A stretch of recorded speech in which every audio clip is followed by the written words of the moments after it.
Hey there, how's it going? I hope you're doing well. It's good to see you. Welcome to a quick video on repressing your powdered products. Whether you have a cracked eyeshadow, you're getting near the end of your favorite bronzer, your favorite blush, or your favorite face powder, and you want to make the most of it, but you can't get the brush into the pan. I wanted to come on here. I know there are many fantastic videos on repressing products, or if you want to go even a step further and let's say you want to press your mineral shadows into a compact pan for your palettes and things like that, that's a step beyond. But these are the tips that I use on a regular basis when I need to repress anything that has shattered, or as I pan things when I want to get every last little bit. So I'm all about efficiency. I keep it very, very easy. Let's just go through the tools that I use, and then I'm going to go on and flip you around and show you how to repress. Today in particular is going to be the Benefit Hoola bronzer, because I am near the end of it. So it's getting really, really hard to get my brush into the pan, and then also too, as you can see, part of it cracks. So I just want to make it easy on myself to use every last bit out of that pan. To get started, the first thing that you're going to want to have is some isopropyl alcohol. You can use 70%, 90%, 91%. It does not matter. I like to transfer it into a spray bottle just to avoid a lot of the extra mess, because I know in the past I have poured isopropyl alcohol into the pans. It works, but there are more efficient ways of doing it. So go on and transfer it into a spray bottle, or if you don't call it isopropyl alcohol, you're going to see it as surgical spirit in your local drugstores. So step one, and you can also use that to sanitize your makeup. I use this to not only repress, but I also spray this on all my tools before I actually press, to not introduce any new bacteria into the makeup. So just kind of FYI. Then as far as the actual tools that you'll use to kind of crumble up the powder before you repress it, I have three in particular. If you want to go very basic, you don't want to buy anything additional, you know you already have these in your home, go get a paring knife. You can sterilize them in the dishwasher, and then right before you start repressing your makeup, spritz it with isopropyl alcohol. It's going to be completely sanitized. Again, so you're not introducing any new bacteria into your makeup. So paring knives are great, and even if they don't have the curve like this one does, you can use a straight paring knife, because basically you're going to use the tip of it to crunch up that powder and make it as fine as you can before you repress it. If you're trying to transfer the powder from one pan into another, let's say you want to make a customized Z palette, or if you want to transfer from a square pan into a round pan to fit into a MAC palette, whatever have you, I recommend using a grapefruit spoon. These are very, very inexpensive. You can find them at most of your kitchen stores. I think you might be able to get these at Walmart and Target. Don't quote me on that, because I've had this a long time, but this spoon in particular is great because it has a serrated edge on the top. Again, just stick down in that grapefruit so you don't have to use a knife. But these are incredible for repressing makeup, because you can go on and crunch up the powder, and then once you start making the mixture with your isopropyl alcohol, you can pick it up and scoop it into the container that you want to repress it into. So love this. And then also, if you want something, again, that's convenient, if you buy the Z palettes with the Sephora theme via the Sephora website, I don't know if they still do, but they used to come with tools like this. It looks like a little X-Acto knife, basically just flat. It has this flat end and a pointed end. This also works really well, and it's convenient because I can keep it in my vanity area when I need to do some quick repressing. And then after that, all you need is a paper towel, or if you want a pretty design on the top of your powder, like you don't want the ridges of paper towel and stuff, you can use tissue paper, you can use wax paper, you can use just plain old tissue if you want to, or you can go on and scrape the layers with your sharpened tool to make a very flat layer across your powders. So I hope you find this helpful. Thank you so much for taking the time to watch this. I'm gonna flip you around to show you how I'm gonna repress my Hoola bronzer, and I use this very same technique whether it's repressing a large powder product like this or going through and doing eyeshadow as well. If you want to step up your game and repress, let's say, some mineral eyeshadows or some pigments, you're going to follow a little bit of a different process. So this method is not going to work with minerals and with pigments. So this is only for pressed products that you're starting out with. So like I said, let's get into it, and I hope that you find it very, very helpful. Have fun shopping your stash.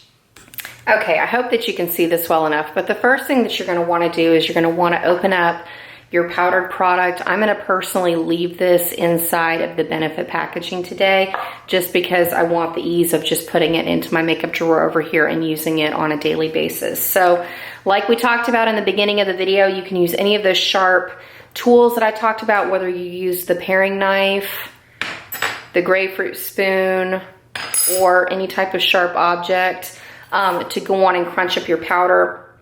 I'm personally gonna go on, actually, yeah, I'm gonna go on and use this, sorry, I'm trying to get used to the zoom on this so you can see everything, but I'm gonna go on and use this X-Acto knife, and basically I'm gonna take my isopropyl alcohol and spritz it just to make sure that it is sanitized. I did run this through the dishwasher because I've had to keep this in my makeup drawer, so I wanted to make sure that it was completely clean. And what you're gonna do to keep this really, really easy for yourself is go on and take your sprayer and spray just 2 or 3 times in a larger powder like this. If it's an eyeshadow, I usually only spray it at maximum 1 to 2. And then you're gonna go on and crunch up the powder inside the container. The point of what you're doing when you're repressing is you're basically going to create a mud mixture that you're then going to repress back into the pan so that it becomes easy to use again, because it's all along the bottom of the pan instead of the sides. So just going along here, I'm crunching it up. Like I said, you know, before, you can go on and use that paring knife if that's what you have at home. You don't have to spend any extra money to do this, or you can go through with a spoon. You can go through with that grapefruit spoon, no matter what, as long as it's sharp, and like you know, it's metal is more sanitary because you can sterilize it. But I know I've seen people use a lot of different things. As long as it's sharp, it's pretty much the goal that you're going for. So as you're repressing, you want to make sure that it gets very finely milled. This is very, very chunky. It would make kind of a difficult time repressing because it would be very lumpy. So you want to make sure to get it even finer than this. So I just kind of go through. And then one of the tips that I've started adopting when I repress things lately, because it works really, really well, my friend Rory, or Vegas Vixen, talked about this, and it's been game-changing as far as repressing for me. But as you're going on and crunching up that powder, go on and spritz a couple of times with the alcohol. Not enough to saturate it, but enough to make a little bit of a darkish colored mud. That way it doesn't fly everywhere when you're trying to crunch it up. So then you just go back through, crunch it up some more.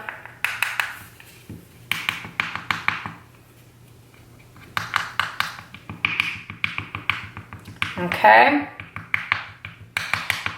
Now for me, I don't care if it's particularly neat when it's done being repressed. I don't expect it to look department store ready. But I know if you want it, if you're very particular about the way your makeup looks and all that, you're gonna wanna spend some time going on and crunching up the makeup. So this is about good for me. Like I said, it doesn't have to be perfect, because I mean, I'm the only one looking at my makeup with the exception of my panning updates, and then you'll see kind of what my repressed products look like. So here's kind of where we are at this point. I'm gonna go through and I'm gonna put enough spritzes of the isopropyl alcohol to start making kind of a mud mixture. You can also pour in the isopropyl alcohol, but it tends to make more of a mess. And it also makes things very, very difficult, because what you're gonna do now is you're gonna stir your powder around so that you can start mixing it together. It's gonna soak up that alcohol, and then as it dries down a little bit, you're gonna repress it into the bottom of the pan, if you can easily see what's going on. You kind of want it the texture of pudding. You know, maybe a little bit thicker as mud, because I know with this I'm going to have to let it sit for a couple minutes because the alcohol does evaporate very, very quickly. And also too, this works really, really well if you want to kind of Frankenstein your own eyeshadow and blush colors. Like let's say you have two eyeshadows that you're not really fond of. You could mix them together in a larger pan if you have an empty pan from an old bronzer or a blush, and you can make your custom eyeshadow that way. So, all right. I'm going to be back in a few minutes because I need to let this sit a little bit, and then I will show you how I basically repress it into the pan, because I did go a little bit heavy-handed with the rubbing alcohol. So if it does look like this, I'm glad I made the mistake here on camera, so then you can see what to do. You're basically going to just let this settle down for about 5 to 7 minutes till it gets a little bit more stiff, and then you're going to repress it with a paper towel. So I'm glad I got to show you kind of how to correct that. So I'll be back in just a few minutes. All right, now we're back. It took a little bit longer than I thought, but this is the perfect texture of what I want before I repress it. If you take your paring knife down into the bottom of your powder, you want it to have basically the consistency of about peanut butter, or like kind of a melted fudge. Like you want it to be stiff enough but still pliable that you can go through and scrape out to smooth out the edges of your pan. This container makes it more difficult because I've got the tall sides on the sides of the pan here. But if you're just working with a metal pan, you can go on and scrape across the top. So basically what I'm going to do now is I'm going to flatten out the top of the powder and press it into the bottom just with a paper towel. Like I said, I'm not real fussy with how it looks once I repress it, because basically I'm at the end of the powder at that point anyway. So all I'm going to do is just press it down into the bottom of the pan. You're going to see that it's going to soak up some of that residual alcohol on the top of the powder. So you just want to go through, and in fact I may go through with like this is a Revlon matte balm stain, just because it's flat on the top and round, so it kind of takes up more of the pan, and just press that paper towel down into it to soak up a little bit more of that alcohol, and leave you with a flattened powder, pardon me, a flattened powder like this. And you can go through and smooth it out some more to make sure it covers the entire bottom of the pan if you want, or if you want to focus it on the middle of the pan, that works really well too. So I'm gonna go back through. Your paper towel should look kind of like this. You're gonna have the indent as well as some of a little bit of that powder on there, not too much, so you don't have to feel like you're wasting a bunch of product, but just go back through and press it until it's the way you want it to look. And like I said, if you want to have it really, really pretty and aesthetically pleasing, you can use tissue paper or wax paper, something very flat, or you can use a pretty design or a cheesecloth or something to press it down in there and get the design you want. So that's about it. I'm going to go on and smooth this out a little bit more off camera, and I'll come back and show you what it looks like once it is dry and ready to use. So very, very easy to go on and make this very functional for your collection.